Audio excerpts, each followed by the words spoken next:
We are live. What's up? What's up? What's up? What's up? Hi, hello. How's it going? I'm Crunk Chocolate. With me, got the Sharper Charlie. Hello. We got the Tom Bomb. Lando will be here eventually. I think he's struggling to log in. He should have just left himself at fan 69. That's what he gets. We are Shades of Blue. This is the Thursday Night Lit stream. How are you all doing? What's up? Shout out to everybody on FanFest Live. Shout out to everybody watching on YouTube. Shout out to everyone watching on Twitter. To all you people who are watching the replay, I'm talking to you in the future. Hi. Thanks. I appreciate you. I legitimately love seeing that number once we get done, and then I go to sleep and I wake up, I look at the number again, and I'm like, oh, look, it like doubled or tripled. Oh, it makes me so excited. Like, shout out to y'all. Musa, yo. Man, we have a great day. Great show for you. It's been a great day. We have a great show for you. American Citizen, Josh Polgardi. I've been saying his name over and over again. I guess he didn't correct me, so I think I'm saying his last name right. And we're giving Matthew a second try. It's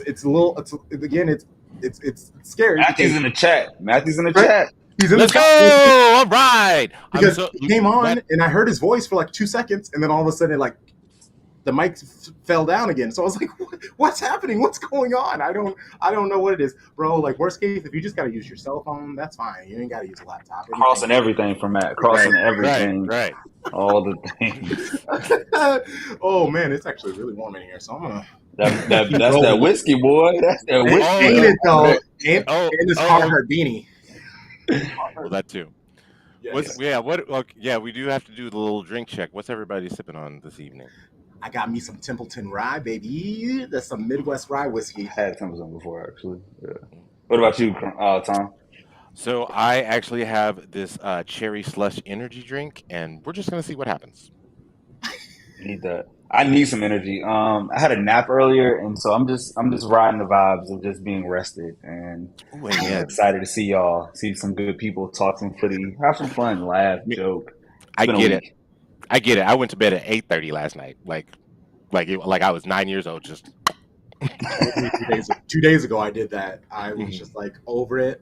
I was like, what? It is what it is. Let's just go to bed. Actually, the other day, I was in bed shortly after halftime Sunday night. I didn't even finish watching the Chiefs game. I didn't even know who won. I woke up and I was like, who won? And then it was a close game. I was like, yeah, man. We about to I'm not even gonna lie. We about to get smacked this weekend. I've accepted that, and I know, there's some sort of solace in knowing my team has the best player that will be on the field, but at the same time it's like, nah, but them other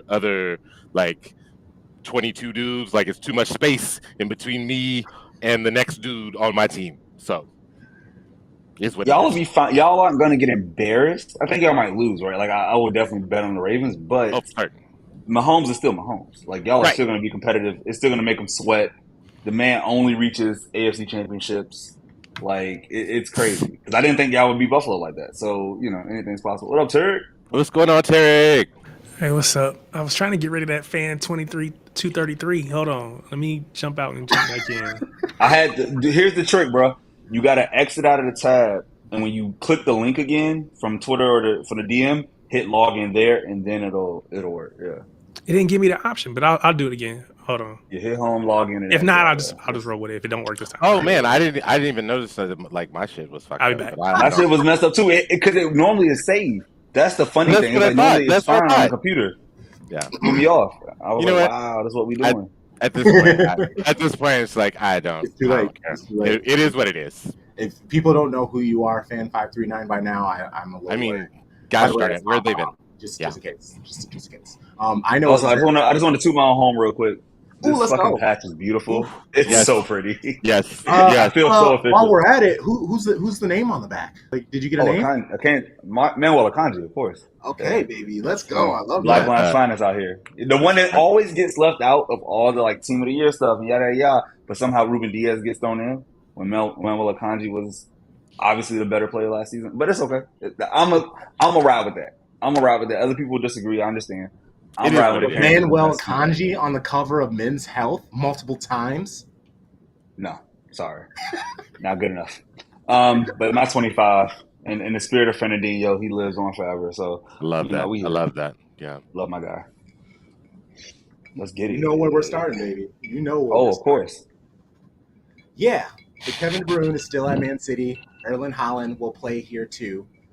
I'm not sure how easy it is. He's talking about Omar Barada, but if United thinks that this person everything's going to change, congratulations. He even said how, like, if he does well, they need to name a stand after him. Pep was feeling it. I had an audio clip ready for here, but sometimes the audio doesn't share, and I just didn't want it to us to all be staring at Pep not talking. Shout out to the homie Sky, Sunshine. She, like many United fans, are flipping this situation. So first off, they've completely moved past the fact of 115 and if he could be tied to us. Like, they've completely moved on past that.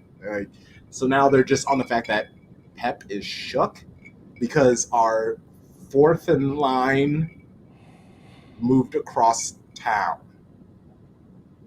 Like, before we start making fun of them, let's try to empathize and try to see why. Derek, you good? Derek, you good? Fair point. I mean, it's a fair point. Very fair point. But why? That's like, and I know, Lando, what's going on to you? Like, I know you'll agree. You'll agree with me on this. Like, no. Just no. So no one can. So we're all on. Because again, I know this is a live stream. We're supposed to be making fun of them. We have plenty of time to do that. But there's no. It's all just Delulu. Is that what we're saying? They're just huffing the copium, eating a big old Delulu sandwich, just like super full of silly, stupid steaks, and they're just like, Pep is bitter. He's hateful because again, our fourth in line has left us. For a team. I mean, they gotta have hope, right? Like, they gotta hold on to something. You have to be inspired by this. You have to feel like your luck is changing after 11 years of ineptitude. I too would hold on to this, and it might be 12, 11. I started losing count. Not the racial dollars all hands. I too.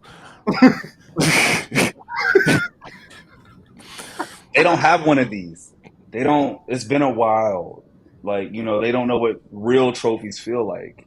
We don't count Europa. We don't care about League Cup. Like, win a FA, win a PL, a CL. Oh God, they can't imagine. They just want to make it every year. So, like, you're just trying to do something that gives you the vibes of like, oh, we're coming for them. We're gonna be the noisy neighbors now. So that's what y'all are. Y'all are so noisy and red. It's annoying. Yeah. Well, that's why I call them the opinionated neighbors, because. Oh, I like that. Because opinions. It's like an ass. Everybody has one, and they always have some sort of opinion. And noisy, we were just rambunctious. That kind of undermines us. They're just opinionated. It doesn't mean anything. I love that. Opinionated neighbor. So feel free to just start calling every United person an opinionated neighbor. I think I might need to just start doing that. Tarek, what are your thoughts on all of this? So I was jumping in kind of last minute, so I apologize. But as far as, well, first of all, to Charlie's point, you know, we don't count Europa.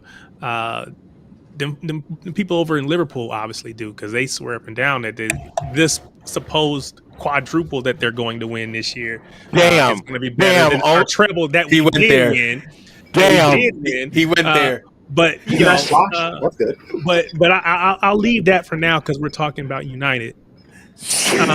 So yeah, you know, I think I'm with Charlie. What do we expect them to do? They've got to find something to hang on to, and so everybody that they bring into the club is the savior. Everybody that they bring in is one that's going to turn it around. Go all the way back when it was Ole Gunnar Solskjaer. Oh, he's been under Alex Ferguson. He's got United DNA. every single person that has come into this club in the last few years has been looked at as going to be the one that's going to turn it around. So the only one that has been with a successful or has any track record of success recently would be somebody coming from City. So, I can't blame them, because if we were watching what they were watching every week, I'd want anything and everything too. So I don't blame them, but I don't think it's going to turn around as quickly as they hope it is. Let it be known that T just originated Omar at the wheel. There you go. Ooh, that's a lot of pressure, though. He can't miss. Like, he has to try to sell Anthony and Sancho to Saudi to get the money to. We know they want Victor Osimhen. They need him. I mean, we love Rasmus Holland, talented, young, but they need a real striker right now. Then you got to realize, okay, what are we going to do in midfield? Because the people before him were stupid enough to go get Casemiro at this age. Like, every place he has work to do. There's no position at Man United where you're like, we're good. Like, they don't exist. Like, you literally have 11 positions to fill. Or at least, like, hope people stay healthy, right? Like, good luck. You wanted that struggle. He embraced the grind. That's what Omar did. He embraced the grind for the bag, and I can't be mad at him. Man, and that's a good point. Like, after so much success in his life, Barca, Manchester City, and now, like you said, he is about to get into the grind. He's going to find out if this is what he actually wanted, because he's been watching all these people above him doing these things that he thought he wanted for years and years and years. Now you're the man. Now all these emails, all these people, they're going to be reaching out to you. Tarek, what were you about to say? No, I was going to say, it's just like with Pep. Everybody keeps saying, well, could he do it at a lower level club? Could he do it at a mid-table club? Could he do it with a club that doesn't have all this money, yada, yada, boom, boom? Well, we're going to find out if Omar can do it in Old Trafford, because I have questions, not about Omar, but about the club itself. And so anybody going there, I'm going to have questions about. So, this is that proverbial question that everybody wants to, well, every non-City fan wants to ask. Can they do it outside of the confines of the Etihad? Can they do it when everything isn't in sky blue? We'll see. Yeah, man. Well, I want to bring in our first guest, because I would love to hear his perspective on this. I can chat with this dude about anything. Fun fact, there's an episode we recorded like months ago that never dropped, because like for a good like half of it we just started talking about random stuff, and then I was like, oh yeah, we're talking about football. So the lost tapes. Human, yeah, good friend. You all know him as American Citizen, Pep Talk Pod. Shady Gang, say hello. What's up, homie? How you feeling? How you doing? Feeling good. There's a lot of City talk that's just sitting in me that needs to come out. And let's get it out. Think the United, talk lit the fire. Lit the fire. Let's go. Get it out. What do you want to go do first? What's the first thing beaming right now? This is City therapy for you, sir. Mm-hmm. Well, start with United. Do you really think? Hold on. First off, you really think taking our chief operating officer is really going to hurt us that bad? Come on. I mean, he was basically the guy that crunched the numbers for the real people who made decisions.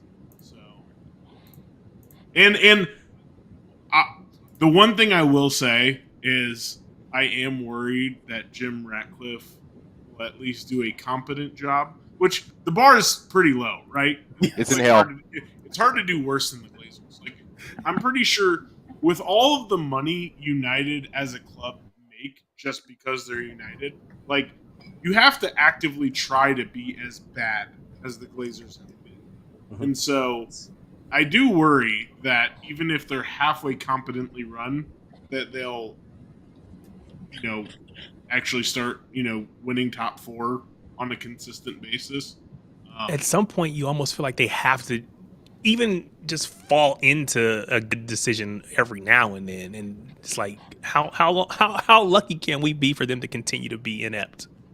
Yeah, we just need to hope that the transition takes a long time, because it is true. Like, anybody with any football knowledge that has been at that club in the last 5 to 10 years, they all say the same thing.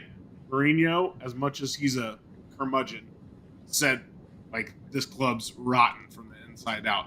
Ralph Rangnick brings him in, and he said this club needs open heart surgery, were his words. Yep. So like those are like obviously after so many times, and Ten Hag has said it multiple times as well. Like so, at some point, you kind of have to listen to these guys. Like not all of these people are wrong, and then it's just like it's right on cue when they're about to go or when their job looks like they're in jeopardy. Cue the United media machine. All these reporters start writing some negative articles about how Ten Hag didn't get along with the cafeteria workers. Stupid. There you go. There you go. Next week he's fired. It's rinse and repeat. Okay. Well, let's. There's no need to stay on those groups for too long. Let's talk about our beautiful. I actually want to start here because the Newcastle match. When we saw it happening in real time, we were like, "Is this happening? Are they?" And so your question was, attack was super left-sided against Newcastle, and what's even crazier. What's the match yesterday? Yesterday or whenever it was for the women's match. Yesterday. They did the same thing on the opposite end, where they had Chloe Kelly and Lauren Hemp on the right side. So it's just like, is this just a thing that is going to become on City? Is this Pep trying to unlock something? I guess when you saw that happening, first, what was your thought? And two, what do you think the reasoning for that was? So, I think that like Pep changes that game to game, right? So, I wouldn't say it's necessarily surprising. We used to see that a lot when Laporte was here. So, anytime Laporte played, everything was down the left hand side. Like the build up, when you go to look at like when it splits the field into three, it's like left side is like 60%. Like middle and right are like 20% each. And I think it's because the way he set this up, so it was like, you know how in the build up, generally they do like a 3-2 back. We're a they did that, but they normally do that with the 2-3. It was like the two center backs and then fullbacks. Half fullbacks, but fullbacks push up next to Rodri. So there's like the two and then the two and the three, right? But this was different because what he did is he took Guardiola and Walker as the two fullbacks, pushed them high and wide, and then put Bernardo and Kovacic and brought them down next to Rodri. So like if you look at the formation, it's the same formation. It's 2 and 3 and then like 5 basically. But it's with Guardiola and Walker as like the wingers, essentially, the guys that are really high and wide. I think the reason they went down the right side, or well, Newcastle's right side, our left side, is because Guardiola is better on the ball than Walker, and also Trippier is just a lot easier to exploit defensively. I don't think he's very good defensively, and I think just that side is easier to go after. So really, that's why I think why they did that. I liked it. I thought it was interesting. It seemed to be effective at moments. But what I personally didn't enjoy, I guess, about it, because it's very similar when we use Bernardo as a right winger. Because it's just like, he's a right winger, technically he's a midfielder who just positionally is in right wing, but it really doesn't mean he's going to be much to our attack. He's not really going to give us our width. That's where, Kyle Walker is, and Bernardo can kind of run in there and doesn't have to focus on running up and down the pitch as much.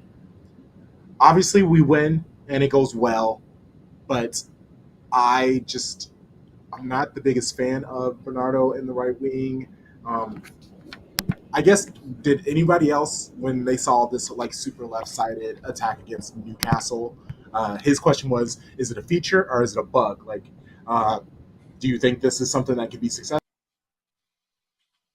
I'll go real quick. I like it because if you think about how the goal was created, right? The first goal started on that left-sided build-up.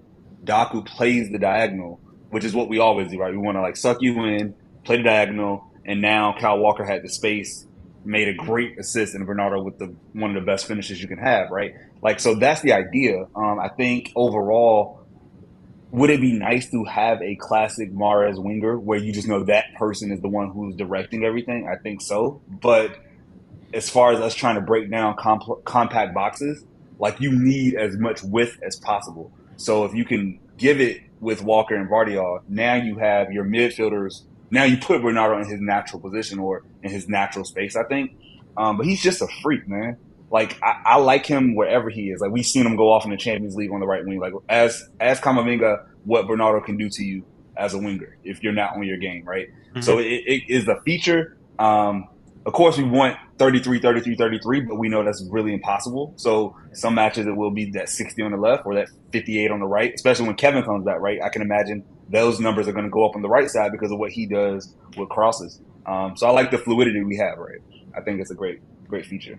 And before Lando, you talk, I don't want to make it sound negative about, because before the season started, I was pushing that I want to see Bernardo as a right wing, but as a right winger. Let him do his thing in attack, because like you said, when we see it in the Champions League, there really isn't anybody as lethal, especially with him not being the most athletic. He just is a freak of nature on the ball.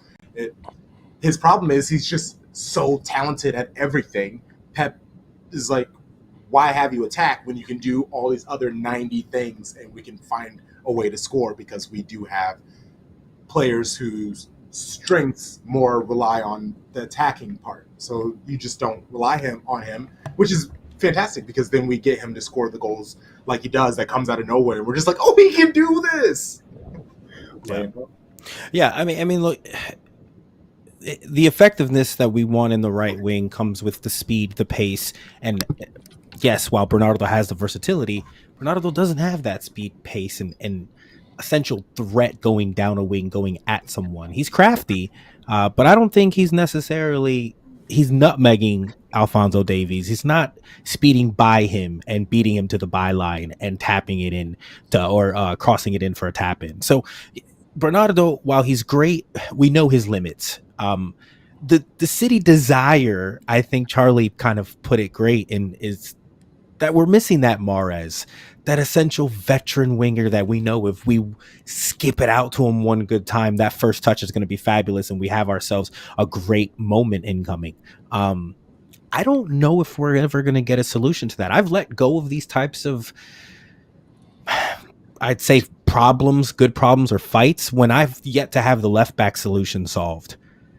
We've had this left back problem for years, and what we've managed to do is find great solutions around it. Multi-dimensional players like a Gavardio, a Nathan Ake doing his thing. So these are things that, like, while they cover a certain aspect, it's not necessarily the thing that we want or crave.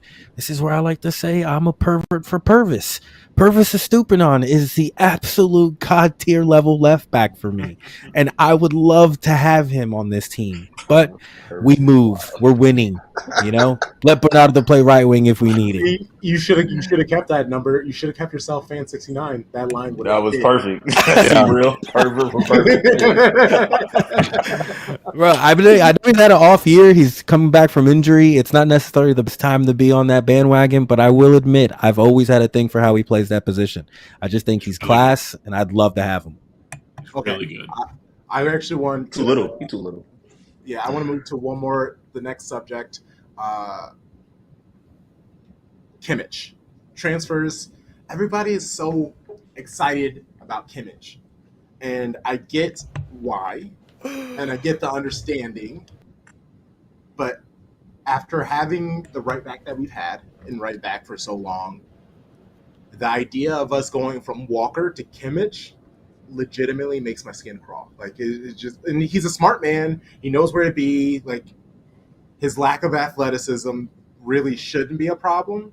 But when we have Kyle Walker in all the time, specifically because of his pace, how do we replace him with some dude who, like, his 40 is like 10 seconds? Like, what are we doing? Like, Are you really thinking that are we- Kimmich is coming not- in as a replacement for Yeah, he's not Kyle a right Walker? back. That's He's not a going to be. midfielder. I mean, I know, but he's I played see it. back in the past. I get More that. so like when we would play John Stones as right back, but he's not going to play as a Kyle Walker right back. If anything, he's going to be more in defensive But all midfield. I ever see people do is put him in right field so then he can move up into midfield, and that Yeah, so I mean, but that's no different than what we're doing with John Stones. I mean, so I don't see that differently, other than Stones. I think is a better defender. Midfielder.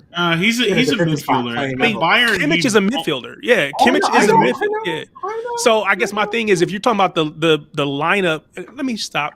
Let our guest talk. Yes. AC, what you got, man? I just need you to sell me on him because I don't even like him next to Roger. I'm not going to sell you because I don't need him, but it is what it is. I want nowhere near this. Listen, I'm going to sell you so hard on him. You're going to go buy a Kimmich jersey right after this. Okay? It's going to be a ban. Go on. So, not only let's forget that he's like one top 5 midfielder in the world right now. Let's forget about that because he's really he's not Rodri, but he's up there. Okay, so let's even forget about that. Let's just look at the positions he can play. Okay, he can play right back. He isn't a right back, but he can play there. Yes, he plays the 6. He plays the 8. He can really kind of play anywhere. But not just that. Okay, so right now we've been saying we need somebody that can come in for Rodri, right? I don't think there's any player in the world, if we didn't have Rodri in our team, that I would want to be there instead of Rodri. You know what I'm saying? So, not just that, he can play next to Rodri as an 8, but also he would transform the way we attack as a quote-unquote right back. And I'll tell you why. So, back to like the 3 and the 2 in the build-up, right? Walker cannot invert, right? Guardiola doesn't. So previously, what we used to do is we used to have either Zinchenko or Cancelo do that. They're gone. So really, the only guy on our team right now that can step up from that back 4 into midfield next to Rodri is John Stones. I don't know about you guys, but I just don't have any. Akanji, we've had some success with Akanji can, but he's not as good as Stones yet. He'll get there. And he probably never will be because Stones is exceptional. Yeah, Stones is a unicorn. Exactly. So Akanji can do it, but like Stones is like next level, right? Yeah. So, and we all know that Stones really, we just can't count on him to be healthy. So, why does Pep, like for example against Newcastle, why does Pep have to drop in midfielders next to Rodri and play Walker high and wide? It's because he has nobody to play that position, right? When you have Joshua Kimmich playing your right back, well, guess what? He sits inverts next to Rodri. There's your 3-2. And that allows you to play wide wingers, right? Because then that means you don't have to push up a fullback high and wide because your fullback steps into midfield. So Kimmich allows you to have that Mahrez type of wide winger. And then your front 5 is winger, midfielder, striker, rather than fullback midfielders and then having to drop somebody. So I think that's how Kimmich could actually transform the defense in that he can be an extra option that steps up from the back line into midfield. And City lose nothing. If anything, they just get better. And on top of all of that, I think the downsides would be his wages and his age, right? Because he's like 29 years old. Mm-hmm. And we're going to have to pay him a lot of money, obviously. Yes. Right? I don't see that as much of a problem because he's played for Pep. So the whole like adjusting, it takes a year. I don't think that's really going to be an issue. Close. Him and Julian Nagelsmann were very close. He was close to Pep. And so I don't think that adjustment period is really going to need to be as big because he's played for him. And I think he's just world class. Like he's just one of those guys where if he says he wants to come to your team, you take him. And yeah, the wages will probably be, he'll be one of the higher earners on the team, but also his transfer fee will be pretty minimal. He's got a year left on his contract. So we're not going to be, it's not like we're going to be shelling out 100 million pounds for him, and then on top of that, paying 350 grand a week, it'll be 30 million pounds or something like that. Yeah, he's taking a pay cut. He's for sure taking a pay cut. Yeah, I mean, he'll still be on highway even if he takes a pay cut. He has to. He'll be He's on at 375. He's not touching Kevin. He's not top 5. That I would push. If you looked at our top 5, you'd see a name on there that you'd kind of be like. I would say I'd push on the top 5. I don't disagree that he doesn't deserve it, Crunk. I'm just saying I actually think he might be on it solely because, guys, he's coming from 375. I'm telling you, he's got to take the pay cut, but I think he's going to be up there. Was it 375 pounds or euros? I'm looking at rbref.com right now. It's got him. That is euros. So that's much less. Annual in euros is 375, or weekly. Annual is 1950. Okay, so what is 375 euros? And also, So sometimes he plays right back. Sometimes he plays next to Rodri. Sometimes he plays as Rodri. Right? That's just where he would bounce around. And I think he could play as an 8 as well. Like, I think he could play like the Gundogan type of role as well as an 8. He's good enough to. He's in the 99th percentile in progressive passes. He is in the 93rd percentile in assists per 90. He is in the 95 percentile in shot creations per 90 with over 4. So he would be the 8 is possible. And no hate to Kova or Nunez, but he would just be a more efficient version of them. So he is have a bunch of the same players on the team. He is so versatile though. Like he's maybe he's maybe more versatile than Bernardo. Like that's nuts to say. He forces you to think about the double pivot. He's so good, in my humble opinion. I think before you even touch the right back position, I think he forces you to say Rodri and Kimmich double pivot. Let's talk about it starting in a 3-back. You know how those formations always have us in the Prem? They always have us with a 4-back, but we all fucking know what Stones is doing, or we all know how something's doing. I think he's so fucking good, he would force us to start off in a 3-2. In a 2-3-2, whatever the fuck you want to do up front. Because honestly, that back 5 is what I'm looking at. In a 3-2, like we're talking. So basically what you're saying is like bringing Kimmich, like Lando to your point and AC to your point as well, bringing Kimmich in would allow both KDB and Phil Foden to play in the midfield together. Oh, absolutely. Oh, I think this year they would, personally, but absolutely. I mean, it brings a level of control. It brings a level of control to the build-up that we haven't even seen before. And we've seen some great, like, where you just can't take the ball off of us. It brings it to another. Like, Kimmich is basically Rico Lewis on steroids. That's actually how I see Rico. Is like he's bigger than Rico. What I was going to say is, if he's on the team, it sounds like it's better for Rico. It sounds like a good thing for Rico. Yeah, just like how he had to learn from Philip Lahm. I mean, like he's a regen of Philip Lahm in the same way. And what did Pep do? Like I listened to an audio book, and it was the Marty Perinow book about Pep at Bayern. And one thing he told Philip Lahm is Philip Lahm was a defensive midfielder. And he said, I'm going to make you a right back, and you're going to invert in the midfield. And Philip Lahm to this day says, Pep extended my career by many years, and I was the best player I've ever been at 38 years old because of Pep. That's who Joshua Kimmich learned from.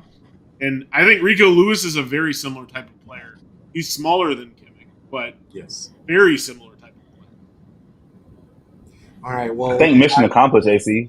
Like you said, hey, I'm gonna sell you so hard you want to buy a jersey right now. I was like, you did sell me on him. I'm gonna admittedly, I have a heavy Bayern bias, so it's just like I think that's really.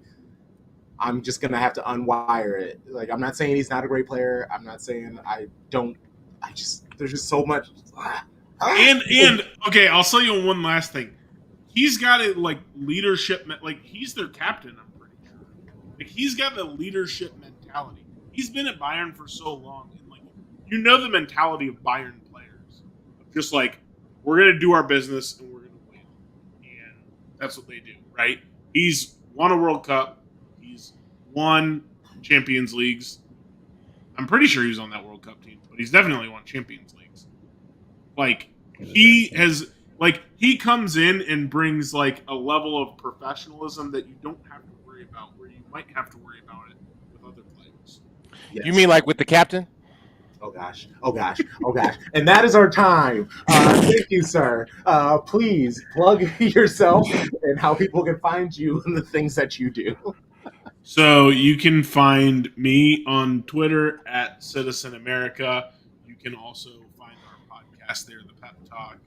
We are also on basically every streaming platform on Apple, Spotify, all those fun stuff. And you can find us there. All right, homie. I appreciate you. You have a good rest of your night. Also, last thing. Yes. Shout out to the Palestine national team. They're in the round of 16 of the Asia Cup for the very first time. Yes.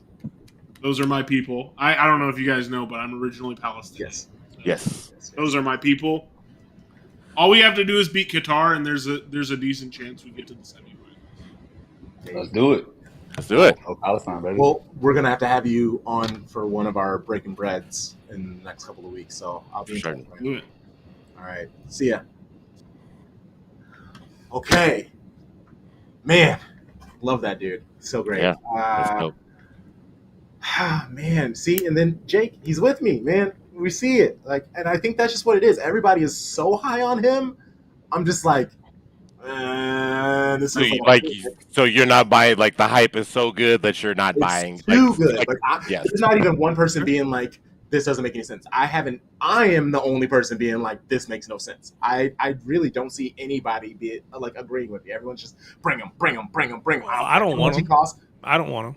Oh, thank you, Terry. No, I don't. Why were you so quiet this whole time? My thing is this. I think he's on the back end of his career. I don't think we need to bring in anybody at that point.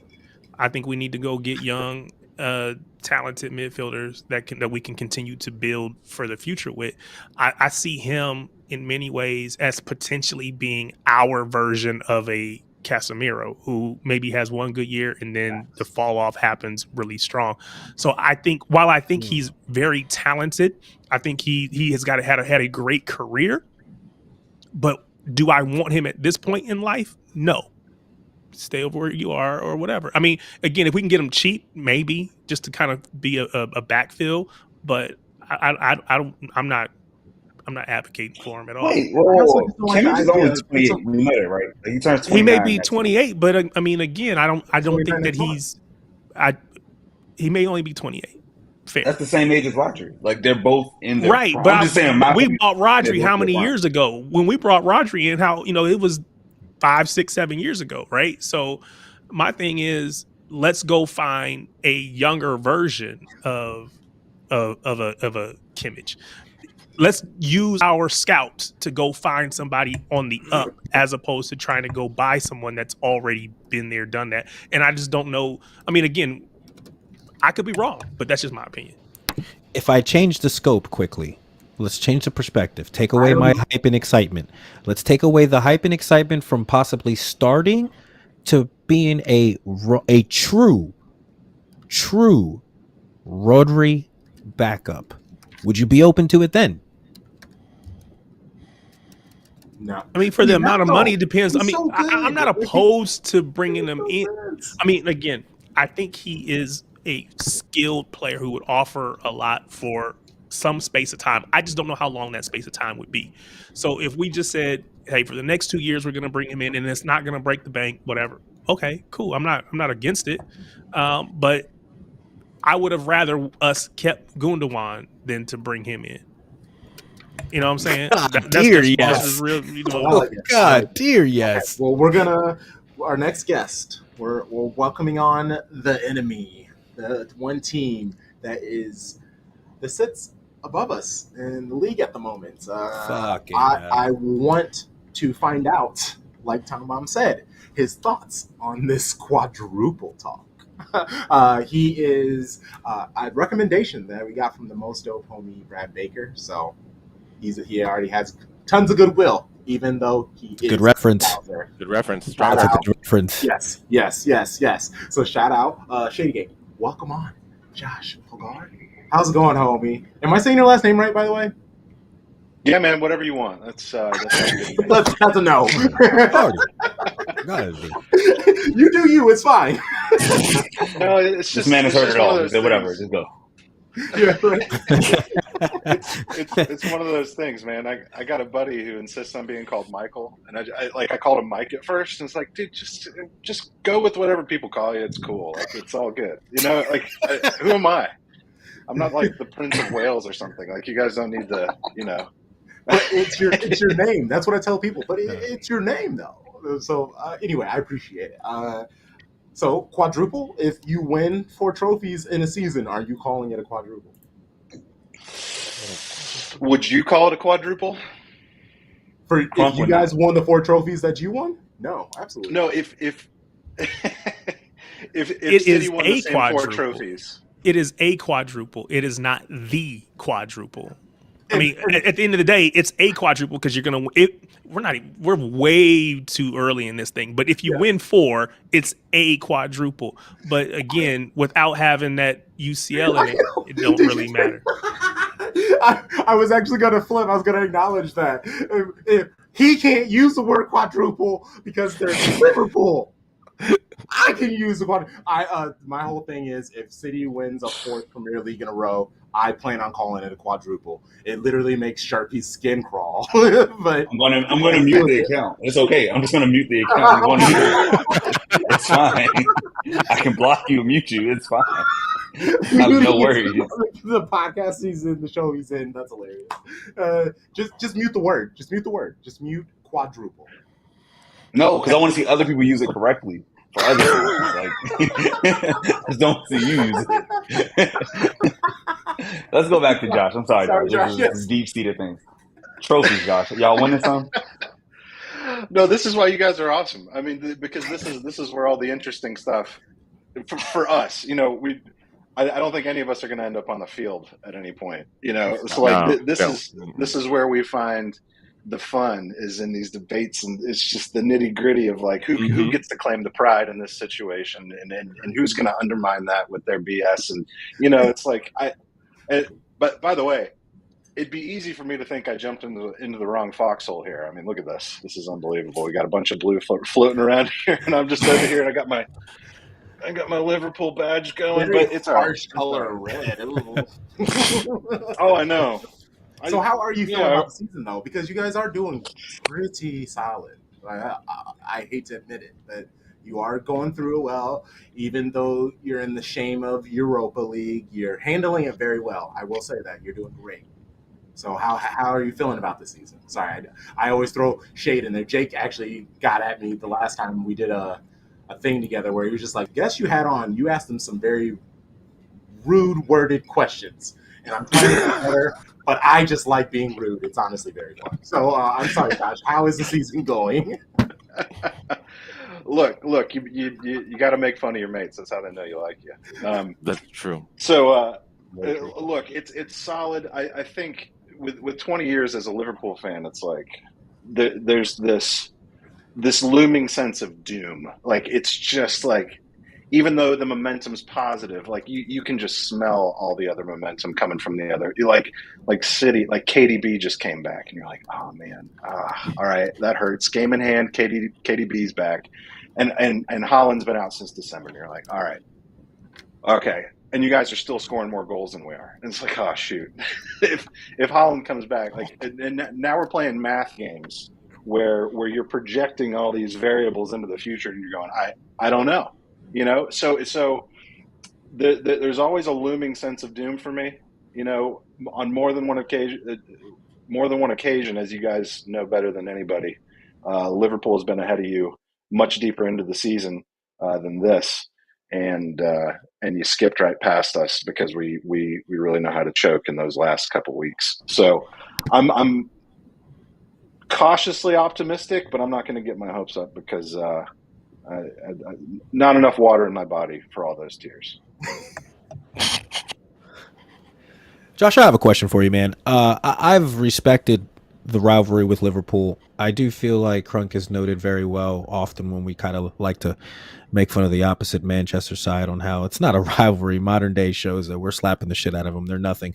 Liverpool are our true rivals, and I hold true to what Crunk says in that regard. My question to you is, help me understand why. I'm a big believer on Jurgen Klopp being a dickhead. Help me understand why he's not. Give me something. I've heard a few times. I kind of fucked up my algorithm the other night on IG. I said Klopp funny. Okay, just to kind of see if there was something out there that can make me laugh or like him a little bit. Give me something that can make me like this guy, because I think he's a prick. May I ask why? Yeah, I just think he bitches a lot with refs, grass, attitude towards certain questions I get asked to him. There's a lack of professionalism when he loses. There's a lot of focus on talking about things that aren't necessarily relative to the question that's asked. When why we're maybe focusing on your transfer targets, you want to bitch about other people's money. So I think that's just kind of the list off the top of my head. I haven't pulled up the Klopp file yet. I can do that in a minute if you'd like. Well, I mean, the Premier League has every league has a deep history of managers that don't necessarily adhere to societal norms or etiquette or anything like that. Josie comes to mind. Yeah, for sure. I mean, there's so many examples. Every year you could pick out 50, and they're top of the tabloids. Mourinho did XYZ. It's like, fine, whatever. As a fan, what you want is a charismatic leader for your team and your fans, and a almost blind advocate cheerleader for the team and for the fans and for the city and all of those things.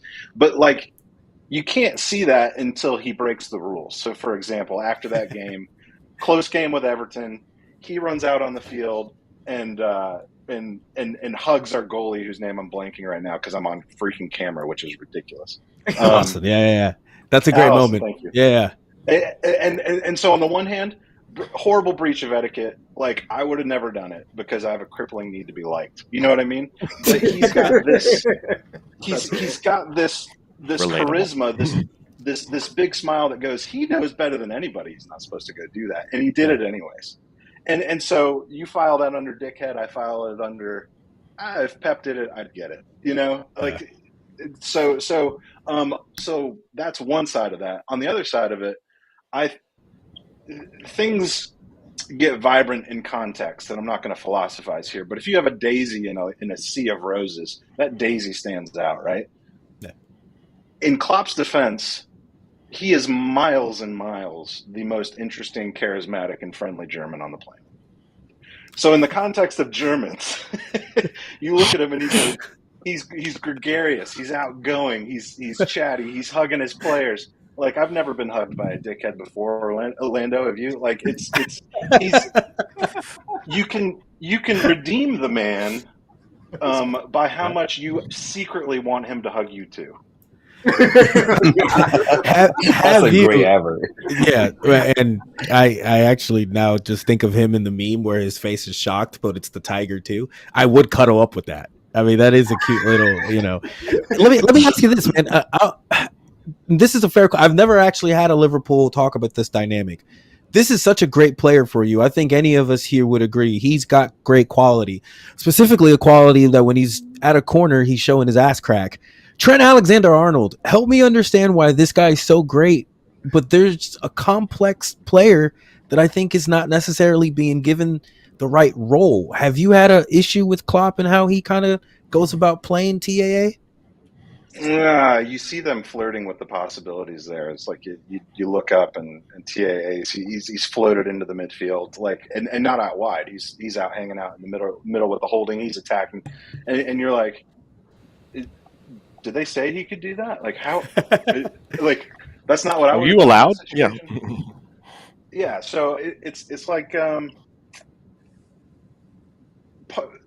nature of being in a squad is sometimes you gotta eat crap and play where you're told to play, and to his credit, I think he's taken that on the chin, and I mean he's top three in England for performing that role,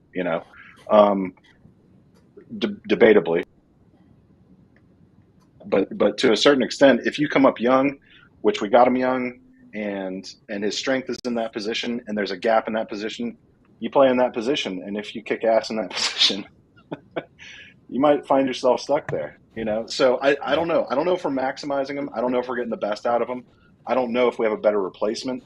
That famous quote from Klopp a couple years ago. We're not looking for a replacement. So I don't know. What would you do, Lando? That's probably the most interesting point. That's probably the most interesting point, I think, and the best argument for it. There's not really a search for a backup. I think he's too dynamic with his whipped crosses and everything from the right back role to be there. But I mean, I would love to see him pushed forward a little bit more. I really would. I think you guys have done it more recently, right? Towards the latter part of last year, if I'm not mistaken, he's actually started in the midfield role.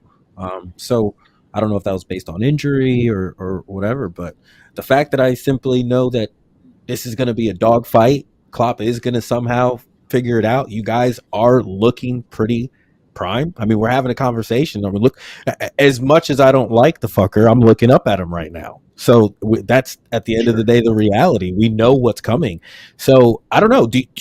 Gun to your head, would you play him in the 8? Are you okay with him in the 8? Oh, dude, that's tough. Okay, it's the system, right? What's our system? Our wingers fly forward, they play wide. The holding midfielders sink back. The center backs split wide a little bit, and that's how we attack.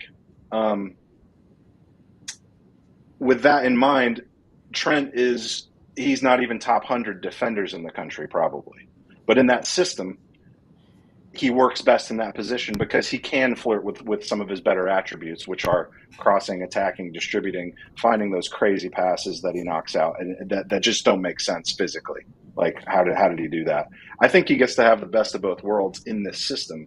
If it were if it were a 4-4-2, so something like that where he had to be called on more often to defend, I think he'd find himself in a pretty tough spot because I see him getting beat so much, and Virgil just bails him out, or Konate bails him out, and it's like, oh man, come on. And I think he's gotten slower too. I don't know how that happens, but you know what? Oh no, go ahead. No, you start. No, you go, Tarek. No, go ahead. Well, I was just gonna say, look, at the end of the day, I'm a City fan, so I'm not a Liverpool fan by default, right? I'm not a fan of any of the players, whatever. But Trent Alexander-Arnold, like if he was with City, none of us would have a problem. I mean, because we had basically that player in João Cancelo on the left side for us, who wasn't a great defender, especially playing on the other side. But what he could do on the ball for us was it opened so many doors that it's like, you know what? I'll take that. I'll take that. That trade off. And so I don't like Trent Alexander-Arnold, but I'm not going to knock the player because, again, I think he's a special talent.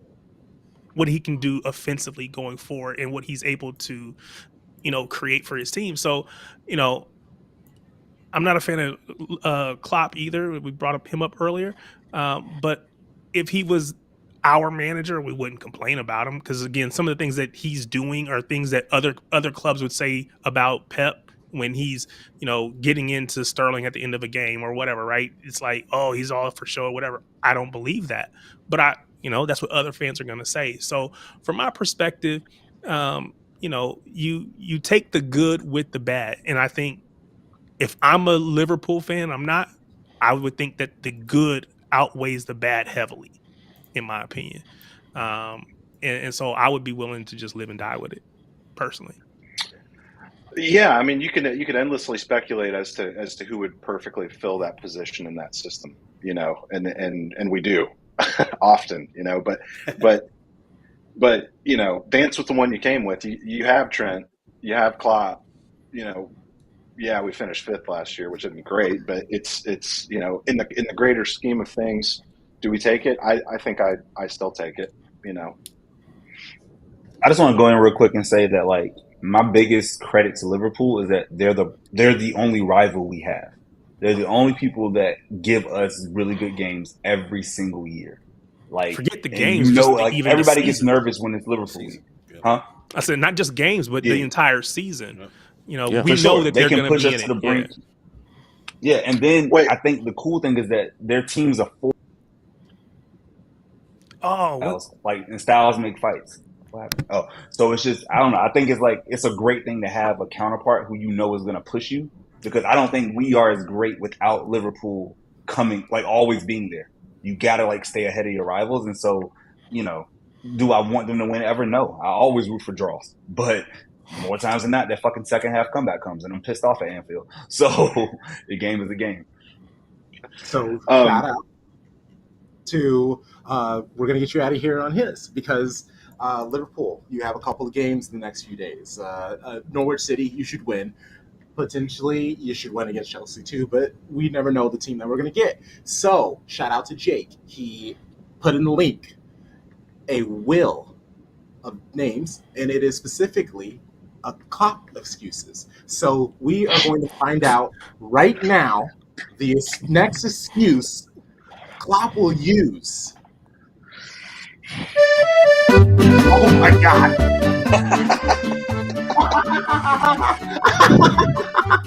Oh, the win. You've done that one before.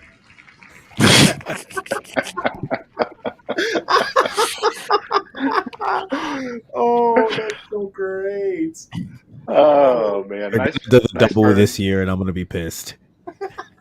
They're going to do the double this year. I'm telling you. Hey, can I ask you guys 2 questions really quick? Yeah. Well, you, Tarek, I think who was talking? I don't remember. Somebody mentioned being nervous about playing Liverpool. I mean, Chucky, thank you. That made me feel good to hear that. This is an emotional sport, and we're emotional fans, and I want to feel good. So I feel doom when we face City. I mean, it's just there have been some brutal games, like 3-1 one way, 3-1 the other way, 3-3. It's just like tie scoring. It's mayhem. So do you guys all agree that like do you experience that same sense of foreboding that I do when it's like yes, City weekend? Yes. Yes. Humbling fellow. I was there. Team that stresses me out. Yeah. You want to have a moment real quick? I'm more scared of Tottenham than most people think. Tottenham. Scared. Well, actually, because it's our bogey team. Yeah, actually, let me back up. Let me kind of rephrase that.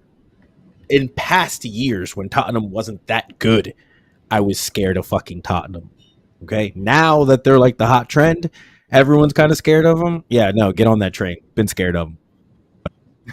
Oh yeah, they've been overperforming for 20 years. Like they've way outperformed their budget, their staff, all their somehow they've gotten awesome coaches. Like they bring it, but it's just not as consistent as Pool or City.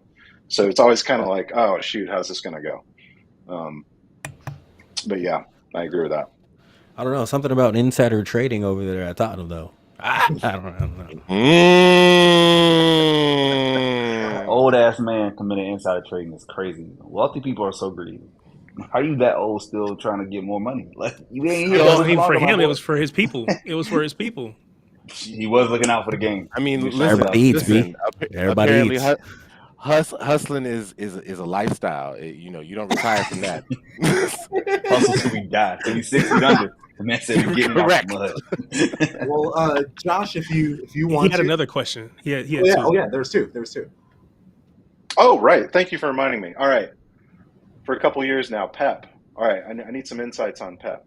You see him on the sideline, right? Like weird things catch my eye. He's doing something with his mouth. What is he doing with his mouth? And what is that little white? Yes, Lando. Thank you. He's got like 1/5 of a Tic Tac left in his mouth or something. He's just flipping it around. Like, what is it and where does it come from? I have to know this. And you guys, like, you're my only hope. I believe it's gum. I feel like it's like really chewed up gum that he keeps to like keep himself tepid, just like the water bottle thing, right? We all know when he's pissed off, he gets his water bottle. Yeah, the water bottle. It's just something to like chew. He's chewing on it, like he's taking the figurative into the literal. And then he's always has Wama beside him, and they just go back and forth in Spanish, and then we go out and score a goal. It's amazing. It's his mating call. You know what? It's Joseph Guardiola. He, I don't know what it is necessarily, but you know, when you've got defenders who give up goals that they shouldn't be giving up, I'd be nervous too. He's always nervous. The shoe about to drop. You know, it's like, which one of these defenders is about to make this mistake? No, I'm just kidding. It's anxiety, bro.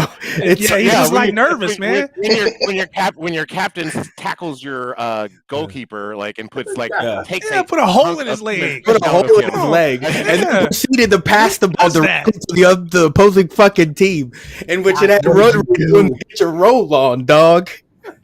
Don't even take me back to those vibes. Josh, quick question for you, because we talked about, like, I've said this before, and I think others may agree. For me, coming to City later, I know that United is supposed to be our biggest rival, right? Because they're crosstown rivals. But for me, having started watching this team in 2013, Liverpool is a bigger rival for me. I don't know how long you've been a Liverpool fan, but who would you consider your biggest rival? I know we've had the battles, in recent years, but who do you consider your biggest rival? Yeah, it's a funny question, the whole rivalry thing. It's, so rivalries, I think there's traditional rivalries, like, of course, Liverpool, Everton, same with City and United. It's like, well, it's geographic. We're across the street from each other, splits families, right? And those rivalries exist, and it's more for the water cooler than it is for the actual field in most cases, especially recently, as one of you pointed out. United just can't hang, right? Especially with City. They just can't. So from my perspective, you have those traditional rivals, which are more for fun and may actually be sort of interesting if the underdog wins. Then it kind of feels spicy and rivalry-ish. But from my perspective, I mean, for the last decade, it's been you guys. United rises and falls and then just keeps falling. Chelsea can't figure out what it wants to be when it grows up. Like, they have no idea. Like, they're either going to win the league or they're going to be 11th. And you're like, I don't even know what to expect. 05, 06, 07, 08, I would have said Chelsea. Today, it's definitely City. Well, 100%. I mean, there's no fear like playing City right now. So the characterization of Chelsea being a teenager graduating from high school and not knowing what it wants to be, it's absolutely fucking hilarious. Chelsea put it, it's like a growing up kid and it doesn't know what it wants to be. It's I love that. I aim to please, guys. I aim to please. No, that's great. Okay, so before you go, if you want, please plug yourself. Let people know where they can find you. Yeah. I'm not as social or not as social on social media, but you can where can you find me, guys? Email me at josh@asymmetryconsulting.com. Whoa, we help people spend their marketing budget better. Once you get burned by bad agencies out there, you need to start with a better strategy, get some more ROI. Don't spend that money unwisely, folks. So first, that's a lit stream first right there. Love it. It is a lit stream first. Yes, talking business. Hey, so email you. Since we got you here, our friends from a different show just announced a pretty big deal with a beverage company. So since we got you here, we need you to go ahead and get us some marketing dollars coming in, get us some endorsement money coming in. Go ahead and make that happen for us, Josh. You guys are gonna have to be way more interesting. I'm sorry. Damn, I knew we were too boring. Shit. Always on the way up. I love it. That's the last. That is the last bit of advice that Crunk needs. It's the last thing he needs to hear. Please don't turn him up any higher. No, seriously, I wouldn't say that if you guys are even slightly boring, because you're not. This is the best. And by the way, I am the enemy, and I'm having a great time, and I respect you guys and City fully. Like deep down, I just respect good players, good coaches, and good teams. Like and if my team's not one of them, I'll still love them, but I'll acknowledge it.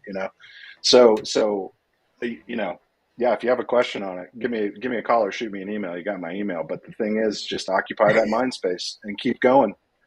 Keep going. There we go. Appreciate you so much. You're a good man, Josh. Good man, Josh. We love you, man. Love you guys. You guys are great. Thanks a lot. Yep. See ya. All right. Hold on. There. Goodness gracious. What the button keeps kick my ass. All right, Matthew. Is it the button or is it the whiskey? Is it the button or is it the Templetons? Oh no, it's definitely the button. I mean, if you might not know this thing about me, you'll find out in April. Your boy definitely knows how to handle his alcohol. it's unfortunate. I like, sir, you are a black man in Iowa, or Illinois. Like, I had no, and that's not Chicago. I had no questions that you could handle your liquor. Like, that was never the case. Like, and that's why you listen to Shades of Blue, people, because that's some real shit right there. You would be here without it. You will be seen drinking content. You will be seen how a certain man handle his beverage. We're gonna expand on this because I'm gonna be the first one. I'll be sitting back rolling up. Y'all do you. I mean, I'll do both. I mean, I don't know if you know, but maybe just look up what crunk means.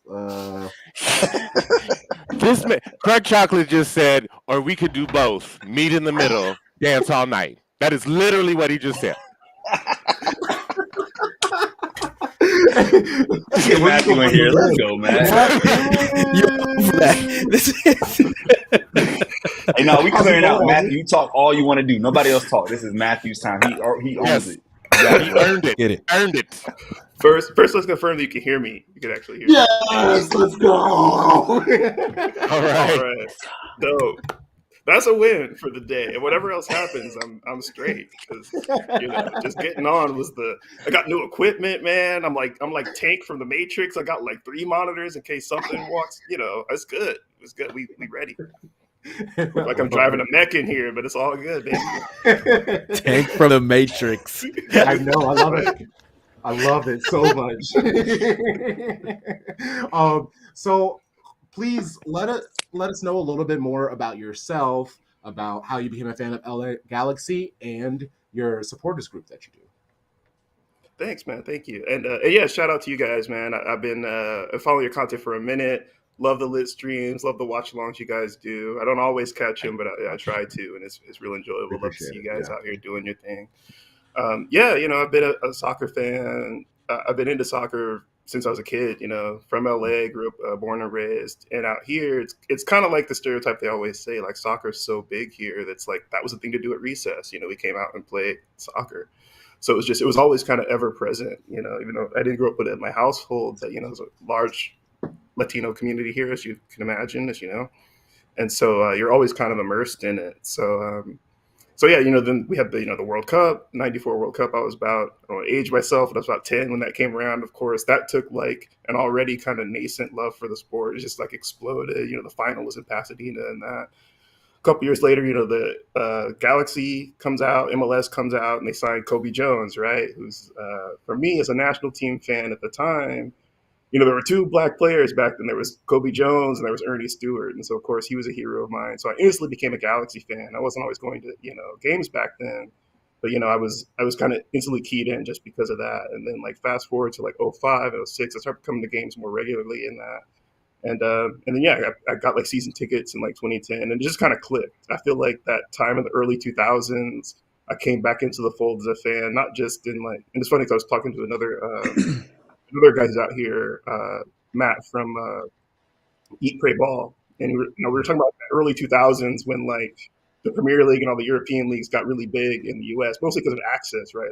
Fox Sports that were kind of broadcast. So it was easy to follow for the first time in a long time. And so a lot of people, that really kind of invigorated my love of club football, because before that I kind of focused on the World Cup, the national team, and stuff like that. But really it was being able to follow the clubs and then going out to like my local club, which was the Galaxy. So that really like cemented my fandom there. That was like, I always say there's like a point where it kind of clicks for you, where it becomes your habit. This thing you're gonna do every Saturday or whatever. You're gonna go to the game, or you're gonna go to the pub and watch the game or whatever. And so at a point in like 05, 06, it kind of clicked for me, and I was just kind of locked in. And yeah, that's kind of my journey just as a fan in general. Yeah, and I want to stick with your supporters group a little bit, because I remember seeing you post about like I could be wrong, but it was like a dinner event or something that you like, just in general, the events that I've seen that you post and whatever, they seem very cool and unique for like supporter groups. It's especially for like Black supporter groups, because we need to be supporting each other. We need to figure out creative ways. I mean, it's half the reason why for our event in April, our first event is like a 3-course breakfast, because it's just like, why not? Let's just change some things up. Let's try, like, especially us as Black soccer football fans, we're already seen a certain way, or not seen a certain way, I guess. And that's probably the better way to put it.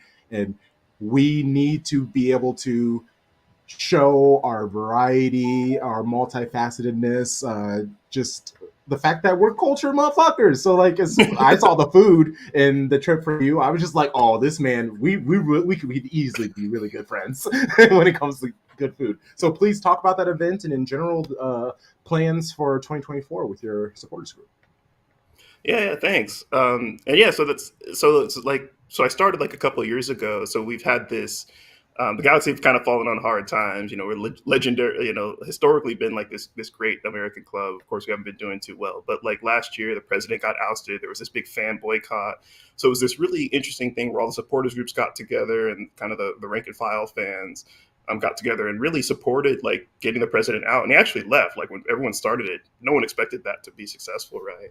So it's this really galvanizing moment for fans, because we've been bad for a while.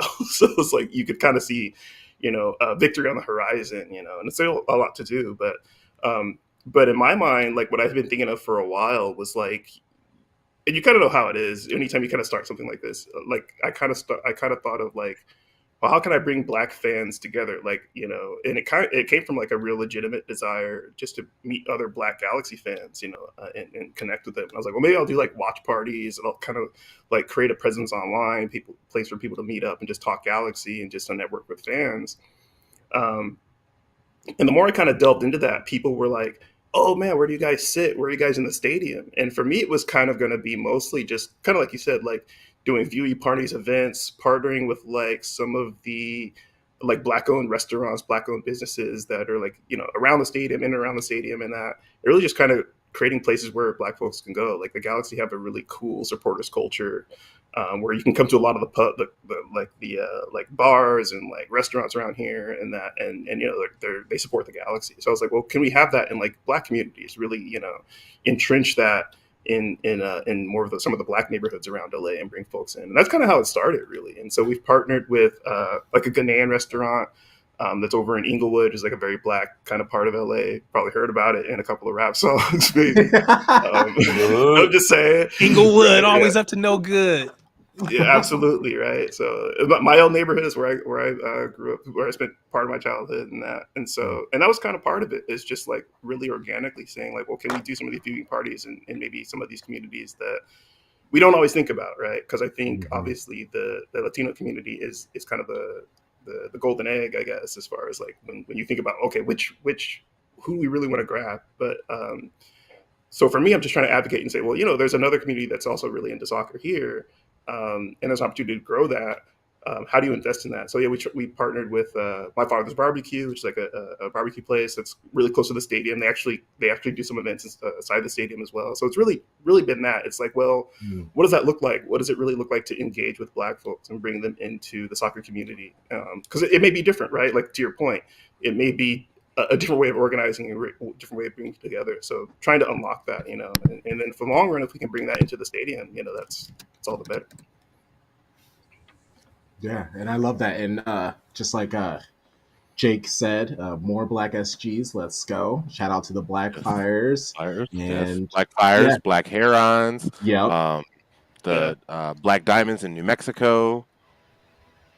Yes, more of them, and I completely understand, Matthew, because there's the reason why I tried to start Shades of Blue was just I got tired of listening to the same old, especially talking about the club that I loved, and I got tired of waiting. I legitimately waited at it was like 11 months where I was just like, let me just put it out there. We need a person of color. Yeah, and then it never came. So here we are, and now we're here, and we have filled this lane, and we have obviously really focused on community and building with as many people as we can. And if we just happen to bring in more city people, that's great. But in the end, uh, this is all about like football and community. Yes, us rooting for the same teams, that's fantastic. And we want to be able to connect with as many Manchester City fans as possible. But for us to make the impact that we want, what we do has to be bigger than Manchester. And that is what the aim is. And very similar goals to us in 2024 is getting out there and connecting with people because we're all so separate in this country. So just April can't get here soon enough. Man, down. I think that like that's the oh god, I got too high to figure out what I was talking about. The edible hit kicked my ass. Like we've all been there. It's all good. I mean, right? Like, gotta be honest. But like that's like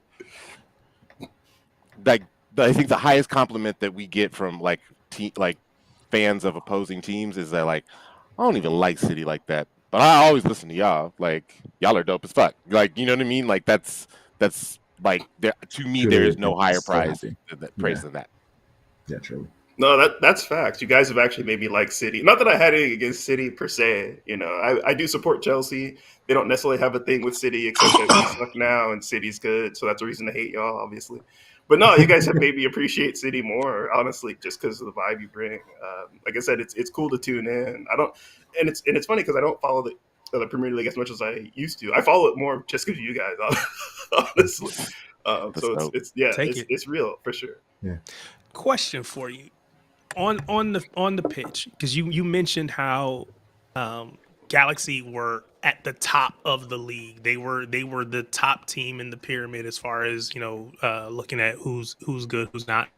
And you've said it yourself, they've kind of fallen on tough times. What has that been like as a supporter? I know you are continuing to support and whatever, but have you noticed like a drop off from people in the stadium, social media? Is the fan base strong enough to kind of just weather through that? How has that been? Because let our rivals tell it. We're gonna be in League One coming up at some point soon. So I just want to know what to expect. More like it. I just want to know what to expect.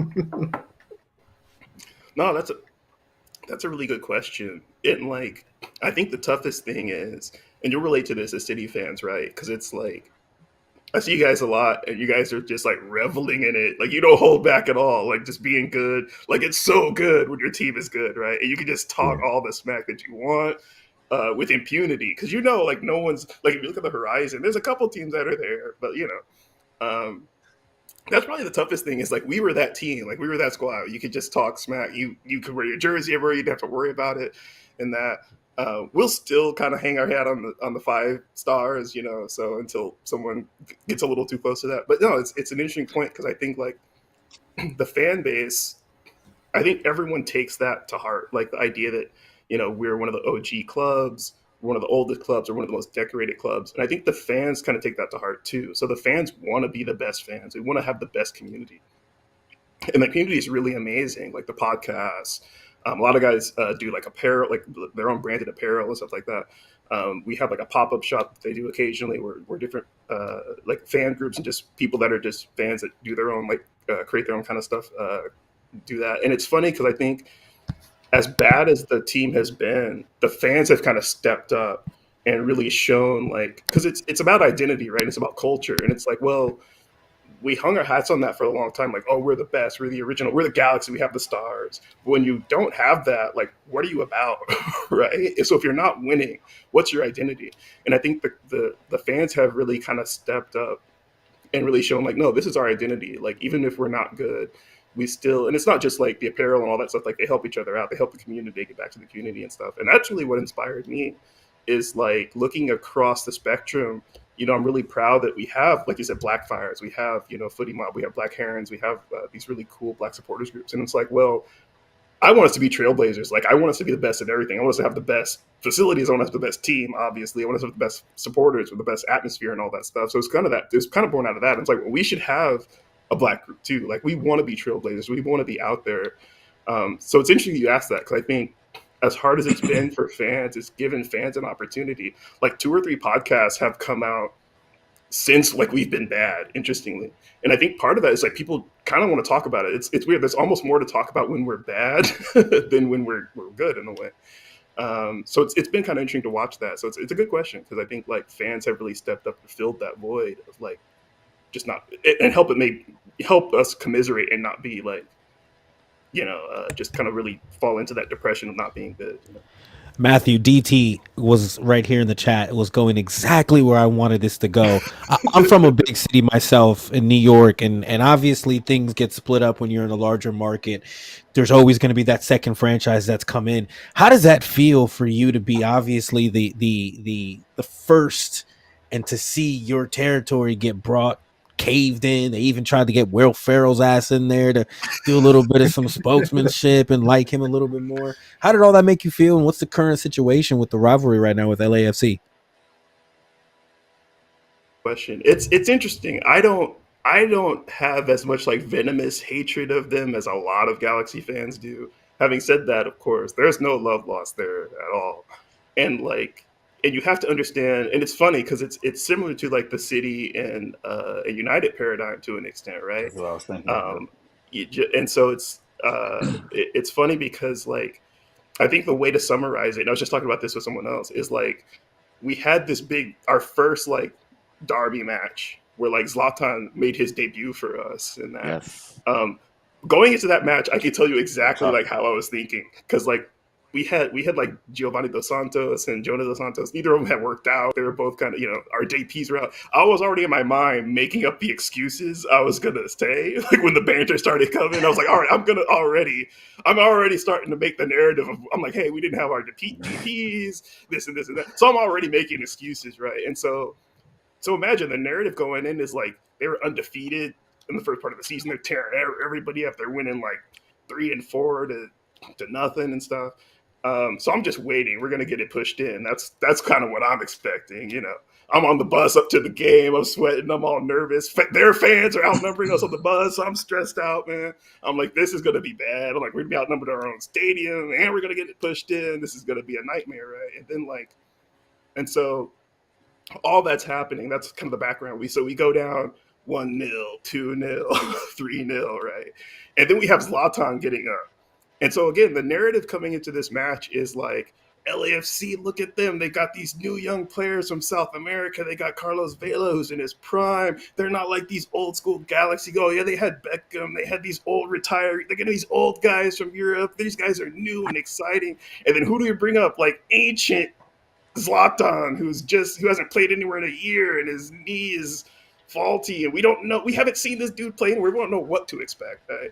So I mean, that was kind of the energy going into that game, is like they were really poised to just like take over everything. And luckily we know how that game kind of turned out, is Zlatan came on and like turned the tables. And the interesting thing is like we've had the edge on them mentally, I think, because of that match. So we've been able to beat them in the regular season. Like our regular season record is we always beat them. But obviously in the playoffs and games that matter, they knock us out. So it's interesting. I think that's helped it not be too bad. Like we had a big game at the Rose Bowl last year that we won. I think it was.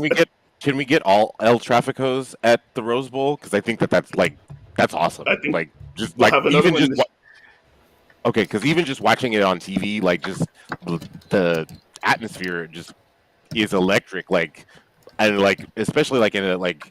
We don't have a lot of like quote unquote cathedrals of football. Like, yeah, we have cathedrals of football, but we don't have like cathedrals of football. And like, if you think about like a lot of moments in football history in this country, they've been in that stadium. like 90 like the women the statues outside for Chastain. Yes, exactly. So that's a huge like even the final of the '94 World Cup was played there. So like I think that like it's important to that stadium like has that rivalry match. Yeah, and so they're doing that again this year. I think they'll make it a thing going forward because we thought they might do Miami there. Obviously, that's a big draw, but now they're gonna have the future derbies there, so that's good. So I don't know. So it hasn't been. That's helped us because that's honestly, I think for a fan, like honestly, what you want is just to be talked about. I think that's the biggest thing as like a fan. Like you want to be in big games, you want to be in big competitions and stuff. And I think that's the hardest thing. So our biggest thing to look forward to is that rivalry. So we get up for it and we usually win it. So that's kind of made it better. I think if it was kind of like City and United, where like every time we faced them, we were just like shaking in our boots and just hoping it's not that bad of a loss. That would be much harder to countenance. But I think the fact that we've been competitive with them on the field for whatever reason, like it doesn't matter how good they are, whenever we match up, like we usually go in with just kind of the mental edge. I think if we were always losing to them, that would make it probably harder to countenance, So for you as a supporter, like which rivalry is bigger, the Cali Classico or El Tráfico? Oh, that's interesting, man. It probably depends on when you support it. I think for me, I would say it's El Tráfico for me. And it's funny because I'm probably right on the fence of when that really shifted. If you ask San Jose, obviously they're going to say it's the Cali Classico, and I think it's the Cali Classico because there's a lot of history with supporters groups, just them traveling and stuff that's like kind of popped off and that. And so there's some guys. My understanding is that there's a reason that like when you all go up there, like there's a reason why it's at Stanford Stadium, like so that they can't sell booze. Yeah, absolutely. Well, that's a big part of it. Is they want to take advantage of the capacity, right? Because it's the Galaxy and that. But yeah, also it's like there's been issues in the past. So a lot of guys that have lived through that, they'll never that's always be the top rivalry for them. And of course, if you even go older, it's like DC. That was like the rivalry when DC was like good. But yeah, I would say for me, it's definitely El Tráfico. It's because they're everywhere. Like I never see anyone with like San Jose. I'll drive around and see like LAFC bumper stickers and be like, my day is ruined already. Just driving to work and I see, not even supposed to be here. Go up north. What are you doing? Stop me. Get out of here. So yeah, it's but so we'll see. We'll hopefully. I think there's a lot of things turning around, and it's funny because like last year, Galaxy just hired an exec that was in the LAFC front office. So it's similar to United City. And there's been banter on both sides of that, right? So, like, on the Galaxy side, this guy's jumping ship from you guys. On their side, it's like, we didn't want him anyway, kind of thing. We know the feeling. Right. So, we'll see how it works. Wild. But it's so how much? I mean, it's a small pool of people if you think about it, so it's not too surprising. How much Galaxy 2 do you kind of follow? Because my next question is like, what kind of player did we just sign in Alex Akala? Yeah, I mean, good question. So I followed him a little bit at Galaxy 2. Usually there's a couple guys like in our community that really follow the youth leagues a lot, and I'll usually kind of follow them. Obviously, for just like seeing what he's done, look at his highlights, like you could see the qualities there. The thing that stands out to me the most, this is going to sound crazy, but I'm just going to say it, and I say it every time I see him, the guy is tiny, dude. He's like 5'4". Like you'll see him coming out, and he'll be like you'll see him like coming out with like the kids, and you'll be like, oh, that's one. Oh no, that's a player. Like he's almost the same size as the kids are coming out. I don't know if I've seen a footballer that small, dude. Like I think of like Valbuena and those guys. Like he's a tiny dude, but if you see him look like highlights of him, he can ball. The only question I would have, especially in a league like the Premier League, is if he has just the stature to kind of hang. Because I would worry about him in MLS, let alone Premier League, obviously.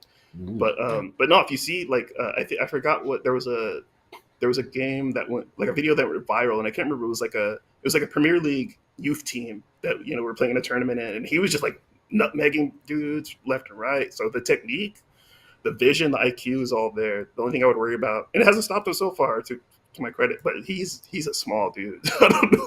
He might hit a growth spurt or something, but every time I see him, I'm like, man, that guy is like, again, he's next to other 16-year-olds, and he's small, man. All right, well, cool. I appreciate this. Before we get you out of here, though, I would like for you to plug yourself, plug Comets SC, let people know how to get a hold of you and your supporters club. Yeah. Thanks for having me. So right now we're on Twitter and Instagram at Black Galaxy Fans. I run all the socials in the account, so if you interact with that account, that's basically just me until I get some more folks that are really wanted to be committed. We have also a Facebook group for those of you that still are on Facebook with their parents and that. Feel free to drop on. Hey, you know how it is. We organize most of our events through there, and it's very effective for that. I haven't found another platform that's really as good with events. There's Discord, but that's like it's two ends of the spectrum. Discord is like everyone under like 19, and then like Facebook is everyone like over 35. So, but yeah, so those are the main places you can catch us. And yeah, like for right now, what we're doing mainly is like we're doing some viewing parties for AFCON that's going on right now. And like I said, the vibe is really just to, again, bring Black folks together about soccer, whatever your background is, whoever you support. Like I said, first and foremost, obviously we try to channel that energy back into being a Galaxy supporters group. But right now, as a starting point, it's really about, hey, let's find the Black folks in this community that just want to get together and watch matches and learn more about soccer, learn more about and come together for that reason. Love it so much. Well, Matthew, I'm so glad we were able to get this situated. I hope you have a great rest of your night. Yes. Thanks, man. It's good to have you. Good rapping with y'all. Yes. Likewise. Thank you, Matthew. Appreciate it, man. Thanks for jumping on. Thank you so much. See how quickly I hit that button, Tom Bomb? He's on it. On it. He's like, you're not going to accuse me of being drunk, sir. Maybe later, but not now. Maybe later. I'm drunk and I function. Let's go. You know the vibe, Sharpie. I am Drunk Chocolate. I'm with my show bros, Lando, Tarek, Tom Bomb, Sharpie. We are Shades of Blue. Truly, thank you to everybody who has joined us on YouTube, on Twitter, on FanFest Live. To you people watching the replay. The real MVPs. Love you. Love you so much. Let's see. What do we got? Can we say like, comment, and subscribe? Ain't that what they're supposed to say? Yes. Like, comment, subscribe, all those fun things. I'm trying to think what we have going on. So what is it? Not tomorrow. Saturday. Tomorrow's the match. Saturday, yes. Men's match. Men's match against Tottenham. Saturday, you're gonna see us chop it up with the homie MCFC Tone. Very excited about that. And then Sunday we got the women's match. We'll record Sunday night, and we're excited to get this content out to you.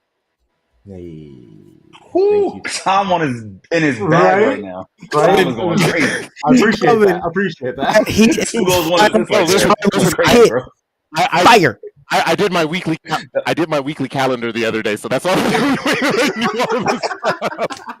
That was a Doku 4 assist game. Man was out here, bro. Just going crazy. Oh man, you know the vibes.